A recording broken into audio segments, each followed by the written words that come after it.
అనేక దయ్యములు పట్టి పీడింపబడుతున్న ఒక వ్యక్తి యేసయ్య గురించి చెప్తున్న మాట ఏంటంటే, యేసు నాతో నీకేం పని, సర్వోన్నతుడైన దేవుని కుమారుడా, నా జోలికి రావద్దు. యేసయ్య ఆ ప్రాంతంలోకి అడుగు పెట్టగానే ఆ ఎదురుగా వచ్చిన వ్యక్తిని చూడగానే ఆ వ్యక్తిలో ఉన్న దెయ్యాలు మాట్లాడుతున్నాయి. వ్యక్తి కాదు మాట్లాడుతుంది, వ్యక్తిలో ఉన్న దెయ్యాలు మాట్లాడుతున్నాయి. ఏమన్నీ మాట్లాడుతున్నాయి? సర్వోన్నతుడైన దేవుని కుమారుడా యేసు, నాతో నీకేం పని, నా జోలికి రావద్దు అని సాగిలపడ్డాయి అంట. దయ్యాలు యేసయ్య ఎదుట ఏం చేస్తున్నాయి? సాగిలపడుతున్నాయి. మా జోలికి రావద్దు, మమ్మల్ని వదిలిపెట్టు, మా రాజ్యం వేరే మీ రాజ్యం వేరే, మా లోకం వేరే మీ లోకం వేరే, మా ప్రాంతం వేరే మీ ప్రాంతం వేరే,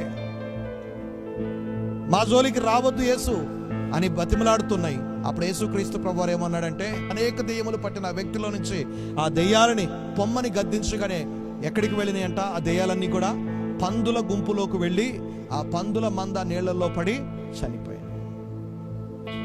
ఆ తర్వాత అతను స్వస్థతను పొందుకున్నాడు. దేవుని కొరకు సాక్షిగా నిలబడ్డాడు ఆ వ్యక్తి.